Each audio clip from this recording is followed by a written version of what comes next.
All right, so let's jump right into Tennessee's season, and it was yeah, not bad. It was actually pretty stinking good at the end of the day.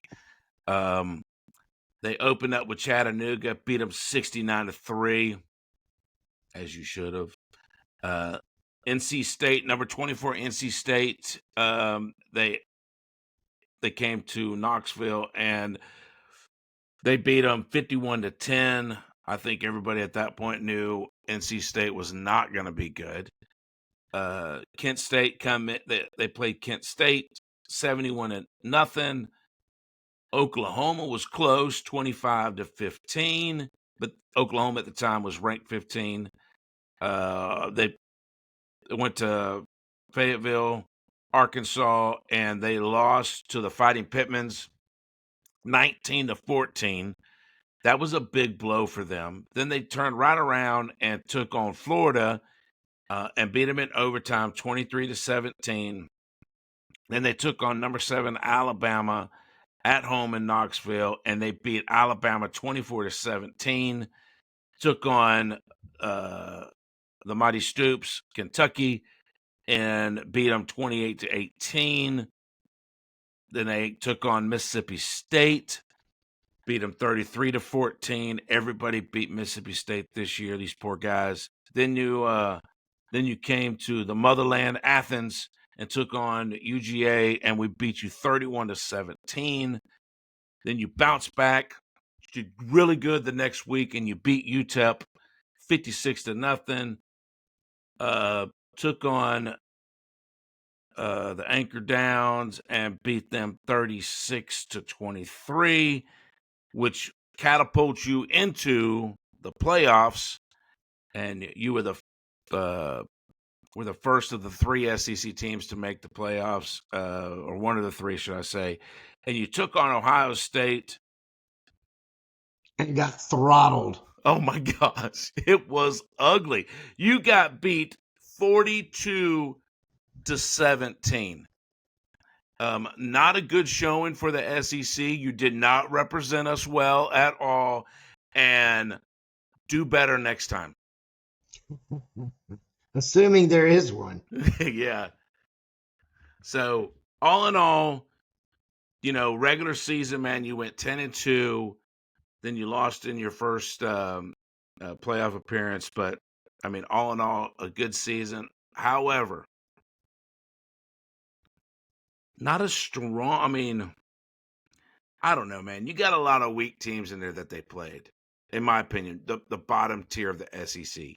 Mississippi State, Vanderbilt, Arkansas, Oklahoma, Kentucky. I mean, those are a lot of teams that, I mean, you got to look at, again, we talk about top 25, top 5 SEC teams. I mean, you got to look at who the big boys are. You got to look at Georgia. You got to look at LSU. You got to look at Alabama.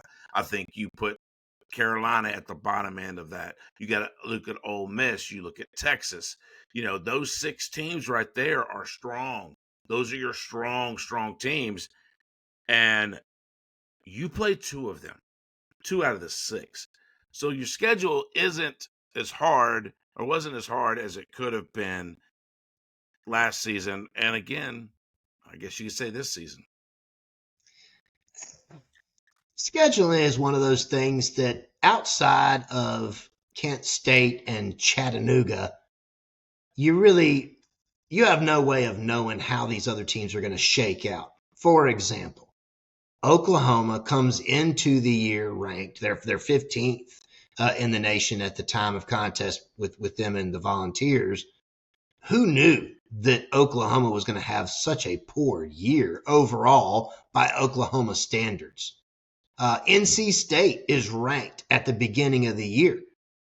They didn't really play out well. Kentucky's one of those schools that over the past, decade, maybe 15 years, they've been a pretty competitive football program. Not at all. I was going to say not so much, but not at all in 2024. So how the schedule shakes out, and then you look at Vanderbilt. Vanderbilt should be a walk-off game against, for a Tennessee. Well, They beat them, but Vandy had a good year by Vanderbilt standards. So how the schedule shakes out is just really how it's going to shake out in terms of true strength of schedule. My big thing for Tennessee this year was when you look at the Arkansas loss. Mm. For Tennessee to have been as good as they hoped to be coming into the year, and in my estimation, this does not reflect on Alabama, Ole Miss, and South Carolina missing out on the playoffs. Don't anybody try and assume that I said that. I didn't. But in my estimation, losing the way that they did to Arkansas when Arkansas had a yay year, that wasn't a good look for a team that got into a 12-team playoff for a national championship game.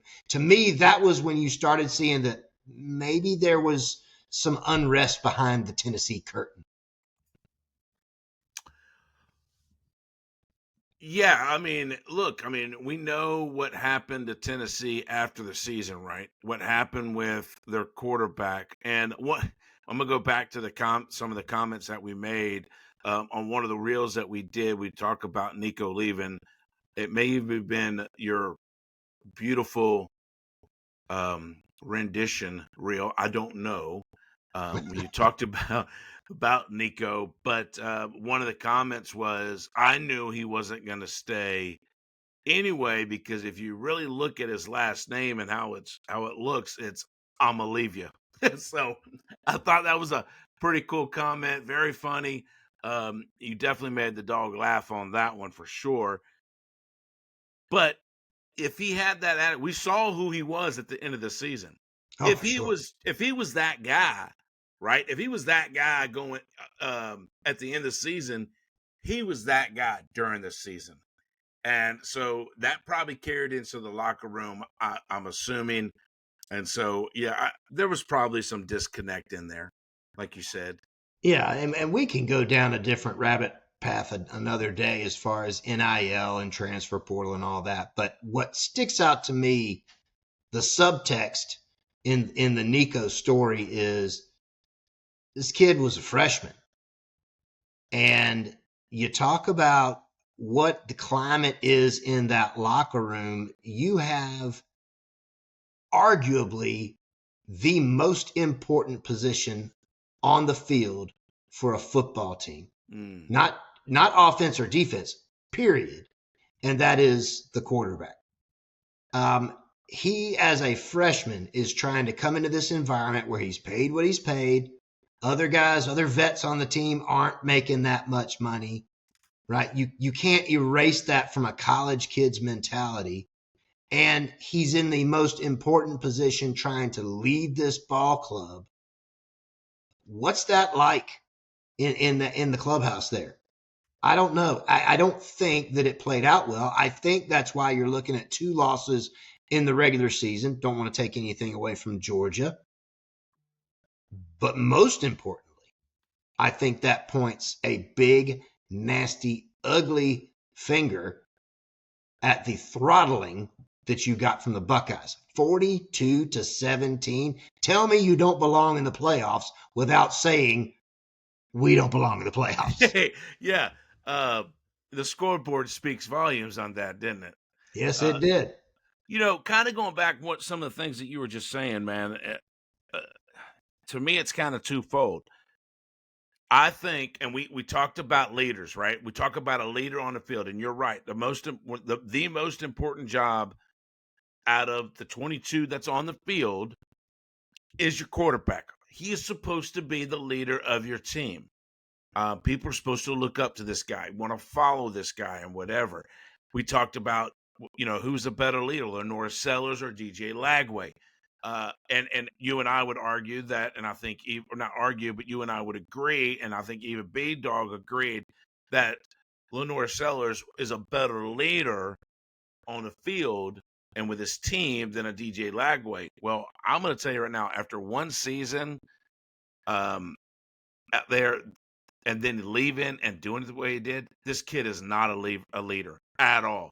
And he won't be a leader in LSU. UCLA. Excuse me. He won't. He won't be at LSU either. He will not be at No, LSU. no. Nussmeier will be there. Um, yeah. So I just don't see that he's definitely doesn't show the characteristics.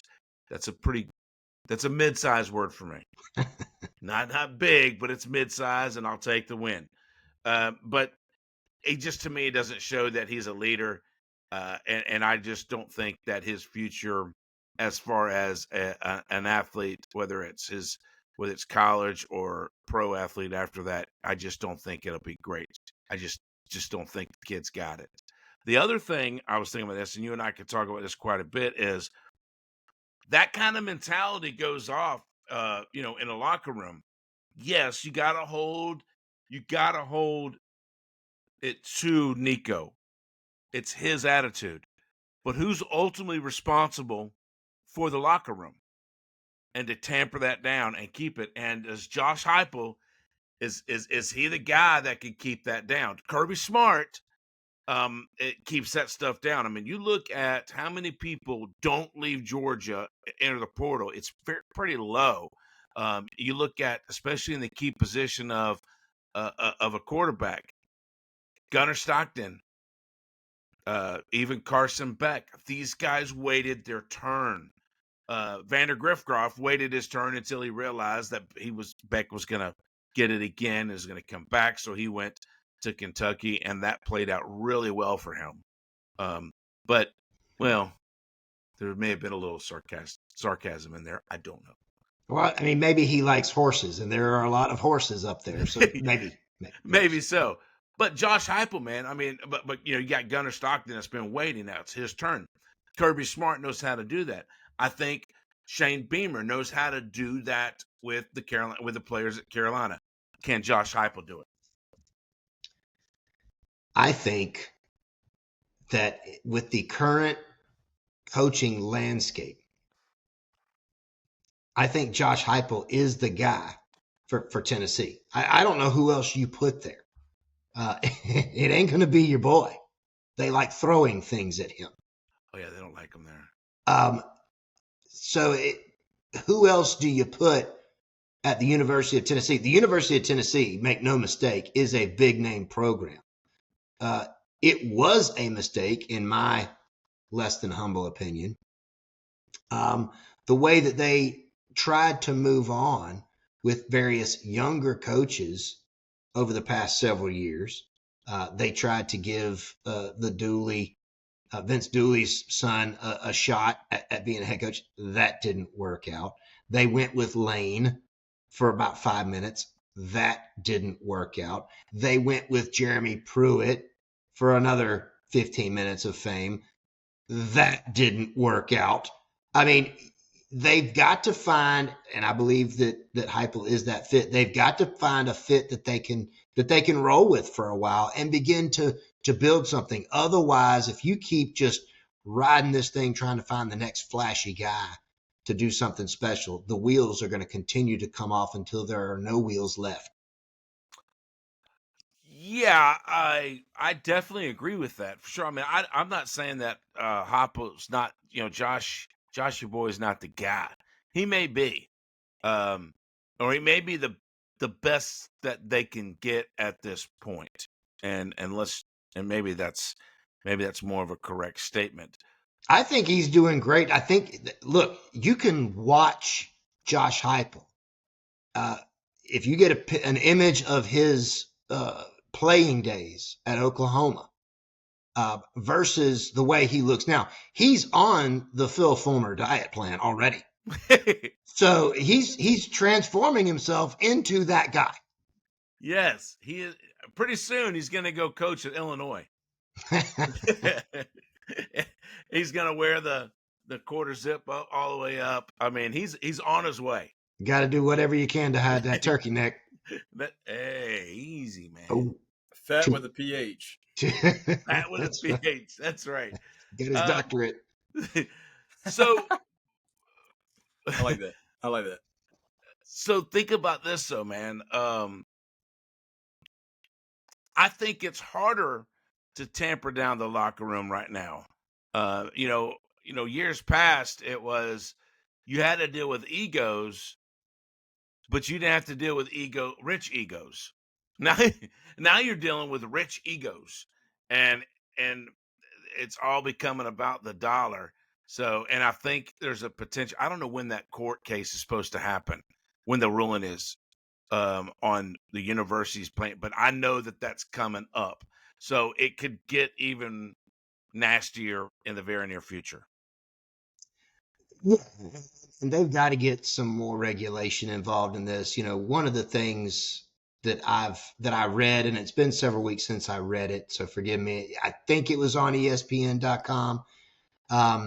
Was when you're talking about pro athletes, NFL players, they've got an agent, hopefully an educated one, steering them in contract negotiations, which organizations to pursue opportunity with, and things of that nature. When you've got these young men, do I want to go to Tennessee? Do I want to go to Oklahoma? Do I want to go to Notre Dame? Whatever. They have multiple influences in their decision-making processes. From what I understand, again, this is having read an article, one of the influences may or may not have been a family member of Nico's just trying to get a little taste for themselves. And hey, Nico's making, I think, what, $4 million at the time at Tennessee. Let's see if we can't get him 8. Quinn Ewers has offered a bunch of money. Maybe Nico could get a bunch more, and there'll be a little piece in it for me. And the next thing you know, Nico is a garage sale quarterback. Now, granted, he's making more than I do. But right now, yeah, right now, I don't have any non-dependent family members sticking their hand in my face. So there's that, Nico. Yeah, that's for sure. Yeah, I'm sure. I think it was his dad that said, "Can a brother get a little bit?" And it didn't work out too well for him at all, at all. So, but getting back to their particular season, this last season, it was. I mean, like I said, it was. I mean, 10-2. They were the third best team on paper in the SEC. I think you could have argued that Ole Miss, and I would even say South Carolina and Alabama would have played Ohio State a lot better than Tennessee did.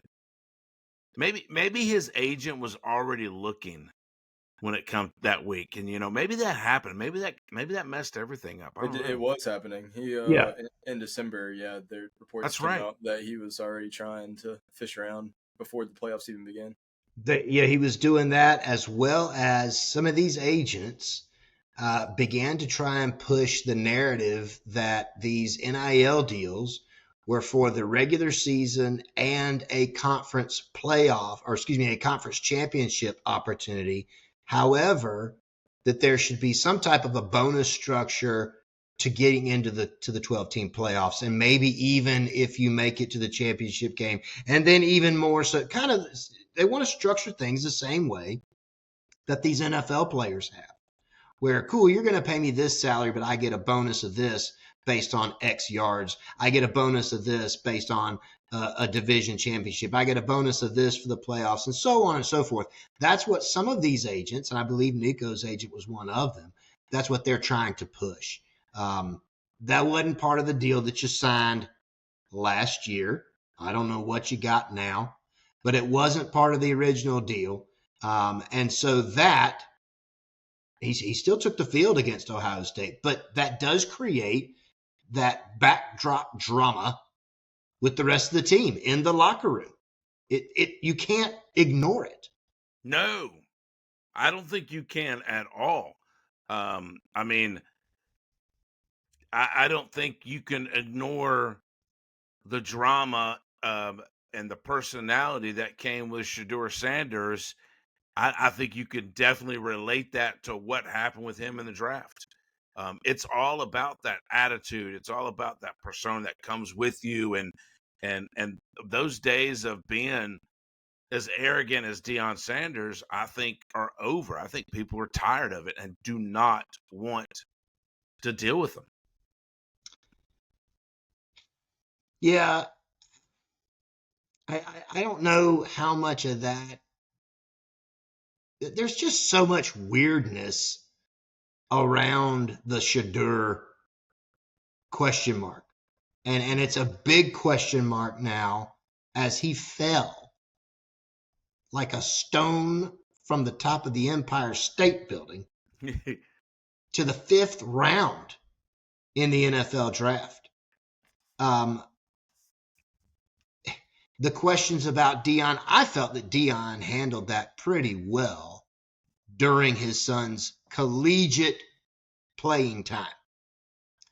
Once that part was over, we're going to retire his jersey number. What about Darian Hagan and Eric Bieniemy and the guys that won a national championship for the Colorado Buffaloes? We're not worried about them, but Shadur and Travis Hunter, they should have their jerseys retired. Really? It just became so much of a circus. I don't know that played out in the draft. I don't know that that's what caused the draft. I don't know that this is Deion's kid is what caused the draft. I like to think that what caused his stock to just plummet was that these NFL scouts told Mel Kiper, dude, he's in the Big 12. I mean, he looked really good. Cool. But don't we all at practice? That's right. That's right. When 3/4 of your schedule, you're playing high school teams, you're going to look good, and going kind of, and I wasn't planning on bringing the whole Shador thing up. It just kind of fell in my lap, I guess. Like a stone from the Empire State Building? Like a stone. No, that would hurt. It did. Ask Shadur. You can get his number from the Atlanta Falcons office. That's right. You sure can. But, I think what's really crazy about that, and B, you can help me with this, right? Deshaun Watson is still there. It's questionable. He's hurt, but he's questionable. He'll be missing at least half of the next season, if playing at all. They have someone else already. They already have Joe Flacco. Then do they have Kenny Pickett? I'm sorry, and Kenny Pickett. Then they drafted Dylan Gabriel and Shador Sanders. That's 5 quarterbacks that are trying to make a 42 man roster, 45. What is it? 52, I think. 52. Okay. Yeah. The dog's math is usually a little off. Sorry. But it's not many. So you're talking about, you're not going to take 10% and give it to a quarterback room. That's not going to, with 22 positions, not going to happen. So the question is, out of those 5 quarterbacks, who makes the final cut with maybe 3? They're going to keep 3. I guess they can keep what's-his-face on injury reserve and still keep 3 more, probably. Yep, I don't know. What will happen. Yeah, I predicted it will be Kenny Pickett. There's no way they drop a 3rd-round pick, and I don't think they drop Sanders. You don't think they drop Sanders? I think Sanders is a much better quarterback than Dylan Gabriel, so I don't think there's a chance he goes before him. But who knows? We'll see. Chicken? I have no idea. I don't have a problem with Dylan Gabriel. I tend to agree with B-Dog. I don't have a problem with Dylan Gabriel, but I can't find a time where Dylan Gabriel had a game that just really jumped out and you looked at it and thought, that's his application to the NFL. That game, what he did in the game against fill in the blank, was his resume. He doesn't have one of those moments. I know that you were big on Bo Nix coming out of Oregon, and that's where Dylan Gabriel went after Nix was gone for his senior season, if you will, or audition season for the NFL. Ooh, that's it just didn't knock your socks off. I mean, they were Oregon. They did what Oregon does, but Dillon Gabriel didn't have a Bo Nix kind of year. Didn't have a bad year. Didn't have a Bo Nix kind of a year. I kind of like what you just said, the audition season. I like that. You should patent that. Copyright that phrase because it's good. It's probably already taken. Samsonite. Well, but you're right. I mean, he didn't light it up, did he? He really didn't light it up every week. He did beat Ohio State. They beat Ohio State last year. mm-hmm. But then when they went to the playoffs, they got thumped. He just couldn't put nothing together. So I think if he would have won in the playoffs, he could have upped his draft stock a little bit. Just kind of like what you told Nico, up your draft stock. But I don't know, man. But anyway, back to Tennessee. It'll be an interesting ride in 2025 for them. I think so, for sure. You going to go through the guys that are missing? Yeah. 27 of them by my count. Is that right? Either have already transferred or are currently still in the portal? I think that's about right, yeah. But, I mean, most importantly, the guy who ran their entire offense that outside of the quarterback position is gone. Yep. The SEC Offensive Player of the Year, Dylan Sampson, he's gone. Huge loss. Where did he go? He is a Cleveland Brown as well. Oh, that's right. So he went to the NFL. He went before Shedeur. He went in the 4th round of the Browns. Okay. Him and Crenshaw Judkins are going to run that offense now. Ooh. Is Chubb still there? Chubb is a free agent currently. Oh. Has not been signed yet. That just goes to show you, man, running backs just don't last in the NFL long, man. He's probably about ran his course. Chubb? Yeah. Oh, yeah. He'll get picked up by somebody. I agree. He's going to get picked up, but he won't be a starter ever again unless injuries were to occur, of course. Yeah, they might use him as that third down back on the goal line to push it through. Because, I mean, he was a horse, man. But, yeah. How long has he been in the league? 5-6 years? Yeah, since 2019, I think, 2020. Mm-hmm. Yeah, because he didn't win a natty with Georgia. He left before. Correct. Yeah, he came back, I think, his senior year to try to win a national championship, and it didn't work. Yep. So, getting back to what Tennessee lost, they got hit the hardest, in my opinion, in the wide receiver room. They lost a total of 9 players out of that room, 2 of which graduated. 7 transferred. 6 of those have already landed somewhere else. There's only 1 guy still hanging out in the portal that, well, maybe he could come back. Well, big whoopity-doo. He got 13 whole balls thrown to him last year. I bet we're all just hanging on with every ounce of hope that he returns. 5-star. Exactly. But 13 targets all year for a 5-star. Be that as it may, that's where they've got a lot of work to do, and we'll talk about that in an upcoming show. They still, with the work that they've been doing at the wide receiver position, they don't have all the holes filled in that boat yet. No. And then they got a new guy under center at some point. They got a new guy under center. Like I said, that's something we'll talk about on the forecast show. But still, they got a lot of holes, man. They got a lot of players that left. I didn't know they had that many wide receivers leaving. And look, man, you think about if you were a 5-star wide receiver coming out of high school, man, I'm a 5-star. I'm the man. And then you enter the draft, the portal, and you haven't been picked up yet. It's not a good look. Yeah, he must not be great. But you Right. gotta imagine most of these departures are due to Nico, the uncertainty at the quarterback position. Absolutely. Well, and that was one of the things that they said played out for Juice Wells when he left South Carolina, was after Rattler went in the draft and Lenoris was going to be the guy that Juice said that was one of his concerns, was how that was going to play out. I think it played out pretty well. I think Juice would have done himself a good service to have stayed, but all that's water under the bridge now. But definitely that plays into the decision making for these receivers. Sure it does. Absolutely. And just as well as like a head coach too.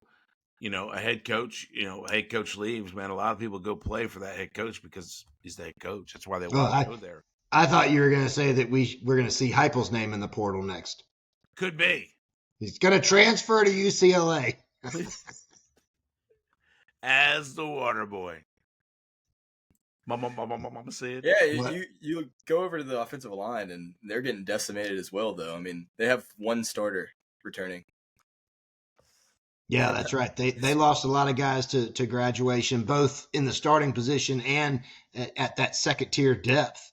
Guys that just graduated out, and the left guard, he's gone in the draft. So there's a lot of holes to fill there as well. And I would agree that's probably, I don't know that I would say that that's more so than the wide receivers, but you got to have time to throw it. So that's a big position, but then you got to have somebody to throw it to. So there's that. But to have such giant openings in both of those rooms, that's going to present a huge problem to solve this offseason. Well, and listen, all that, and we're not even talking about the fact that Dylan Sampson is not there, right? Yeah. So your best, most consistent, all-around leader on that offensive unit is gone. So you're going to have new effort coming out of the running back room. Now, I'm not going to take away from them right now, but the massive question marks are the O-line. Can they protect a quarterback long enough that he can throw it to, I hope, someone? But then the third question is, after the O-line and wide receiver, is who exactly that's worth a flip is going to be throwing the football? Right now, there are answers written down on the page, but they aren't the right ones. No, they are not. And it's one thing when you're stud, young, true freshman quarterback. And let me just say this real quick. All right, so Nico leaves. So yes, he was good as a true freshman. I think we all agree the boy is talented, right? He's got some 2,600 yards. It's hard to argue that. That's correct. But let me go through the games real quick on what their horse, and I'm going to call him as their horse, which was Sampson, did. 124 yards, 132 yards, 192 yards. Bishop had 120 against Kent State. They probably rested Sampson. Then 138 yards, 112 yards, 139 yards, 142 yards, 149 yards, 101 yards. His lowest one, 77 yards against UTEP because he rested. And then Vanderbilt, 178 yards. And then he wasn't the leading he wasn't the leading play against Ohio State. Yeah, I don't think so either. So look at these, man. I mean, this guy was your horse, man. He was your constant. And it's unless you are a team like, and I hate to say this all the time, but I'm right. But unless you're a Georgia, unless you're a Ohio State, unless you're an Alabama or a Texas, you have that next man up. You've got those others. I mean, Georgia runs 4 or 5 deep all season long. That 2 or 3 of them are equally as good as each other. Sampson was their guy. He was their running back. He was their depth. After that, it went way downhill. And how you replace that, it's going to be bad. It's hard. Real hard. It's more than hard. And again, when you take a step back and you look at all the personnel losses, either through draft, graduation, or portal, and then you juxtapose it against the numbers that this team put up this year. Nico set off a dumpster fire with kerosene and flare. 2,600 yards through the air, 19 touchdown passes to 5 interceptions. Think about that ratio for a true freshman in the SEC. That's pretty remarkable. And that's just the beginning at the time of his career at Tennessee. If you're operating under the auspice of the way that college football used to go, where you landed that guy and he was going to be your guy, and he stayed maybe only until through his junior year for the draft. Maybe you get lucky with a Peyton Manning, nod to Tennessee, and had somebody that went all 4 years and graduated. But you had that defining player that was going to be the centerpiece to your football team for several years, to where Tennessee was competitive this year. They deserved to be competitive this year, but you would have had even brighter things to look toward for the next season and the next season, because while Dylan Sampson was going to leave anyway, he was going to get drafted and go pro. You would have had Nico there, that brought in more talent at the running back position, that brought in more talent at the wide receiver position, that would bring in more talent on the defensive side of the ball, because these guys want to play with proven winners. But instead, Nico chases some other things, Nico, Mhm. and really burns down Tennessee's house. Wow. Yeah, I mean, I don't think you can disagree with that at all. That's a great statement. Burn down their house, man. He single-handedly almost ruined their season, their upcoming season. He really did. If you really dig into it, it's not good. And I'm going to be with B-Dog, man. I mean, I think it was you that said it. It's hard to believe that they'll even be in the top 8 in the SEC. Mm-hmm. So you guys are saying they should have paid him? No. Oh. No. That's what it sounds like. It sounds like he had that much of an impact, which he did, but I agree. I don't think you pay him. I think that you set the precedent of not doing all that. What I think is going to help Tennessee. So here's the other side of that, right? I don't know that maybe they're only a 4-win team next year. I don't know that they're at the bottom tier of the SEC. One of the things that really impressed me, and of course, they never called and told me that this is what was going on, but one of the things that you began to hear about the Tennessee locker room was, as this thing played out with Nico, that the attitude was, that's not what we want back here. So those players, we talked about culture and we talked about what goes on behind the curtain. They knew that as good as Nico is, and it's not a deniable thing, the kid's good, right? He's got a lot of raw talent. He's got more raw talent than some of these players have polished. Okay, so there's no denying that. But the thing that these guys don't want to be around is that prima donna. The guy that's only there for the paycheck. The guy that's looking for the next opportunity to renegotiate his dollar bills. That's not what Heupel is building, and that's not what the players that are in that locker room wanted to be a part of. So when that question came back up, well, do they just go ahead and pay him? Shouldn't we just keep him? He is Nico. The Volunteers said, nah, we're good. Bye, Felicia. Later. Even if that means you're sacrificing the 25 season, what it looks like. Even if it means that. But again, what I keep going back to is, with that type of personality in a leadership position, I don't believe Nico's a leader, but he is a personality. With that type of personality in a leadership position, the wheels would have fallen off the 2025 season, whether he played in Tennessee Orange or not. I agree, but we're definitely not looking at this roster the same. We're probably keeping half these receivers and might be bringing in a nice running back to combine with what they had already. Could be, but it could also no. I don't disagree with that. But then again, you've got to continue to think long term. If you're Josh Heupel, the landscape in college coaching has changed, right? It's a lot like Major League Baseball. Can I buy a team that will win this year? That part is there.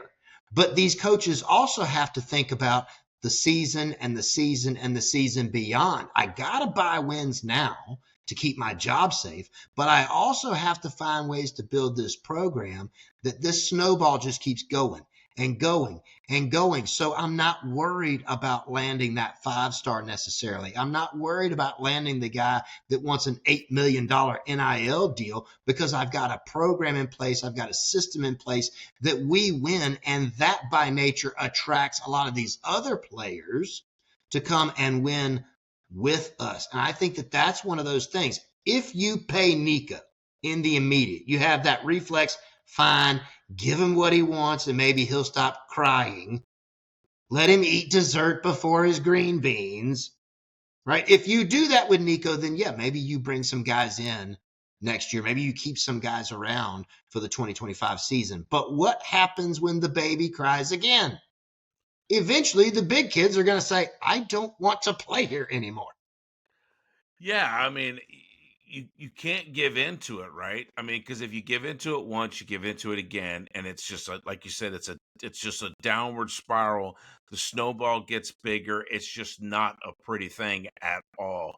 And so It's yes, unidentifiable mud in the sandbox, if you catch my meaning. yes, I do. And you also have to ask this, question. The question that everybody used to say all the time is WWJD, right? What would Jesus do? So, what about this? If you're Josh Heupel and the Tennessee Volunteers and you're dealing with this situation with Nico, do you say, what would Georgia do? What would Ohio State do? What would a program? What would a blue blood, like you like to call it, program do in a situation when you got this prima donna? Would Alabama have caved into Nico, or they would have said pound sand? They'd have said pound sand. Absolutely. Yeah, I agree with that. So, yeah, I think you have to look at that and look and say what would if you're trying to build your program to be one of the elite programs in there, one of the blue bloods, you have to look at what your other blue bloods are doing and kind of, I'm not saying copy them per se, but they're a blue blood for a reason. And so how do you do that? Well, I think by and large, and I don't want to belabor this part too much, but it deserves belaboring to a degree. Part of the downward spiral of the Nico saga was not just the blue bloods, but it was college football telling Nico, that's not what we do and that's not how we do it. Yeah, because Tulane is not a blue blood. Tulane is not a blue blood. That's right. Shout out to Dan Lanning at Oregon. And yes, he's going to go to UCLA, but for a fraction, first off, for gross dollars, a fraction of what he wanted, a fraction of what he was getting at Tennessee originally. But then, my guy, it costs X to live in Knoxville, Tennessee. Oh, yeah. It cost X times a whole smack of a lot to live in and around Los Angeles, California. Just ask Gavin Newsom how much of your money he wants, right? Like, bro, you ain't going to pocket the same amount. Don't get that new PlayStation, Nico. You cannot afford it. No, you cannot. So, you will be living in a van down by the river. Down by the river. Oh, man. Or down by the beach. No, he can't afford that parking space. Oh, that's true. Sorry, Nico. He ain't that broke. Let him eat at Arby's a few times. That's right. He ain't B-Dog broke. No, he's not. Close. He is not.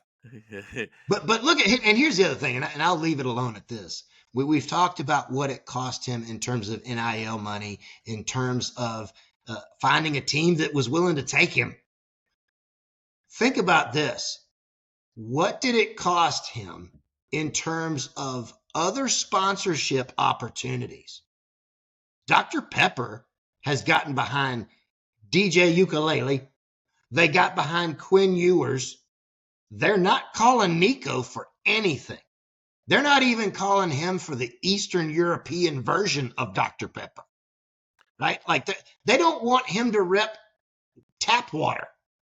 So what kind of other opportunities did this pursuit cost him? I think a lot of players that maybe had some inclinations to go chasing that dollar can now look at Nico and say, hey, bud, thanks. Because that was a nasty grenade that you fell on for all of us. That's right. That's right. So when you're sitting there talking about the Dr. Pepper and stuff like they won't be calling, I got to thinking, what was that old soda, man? Back at B, you won't know this because you're young.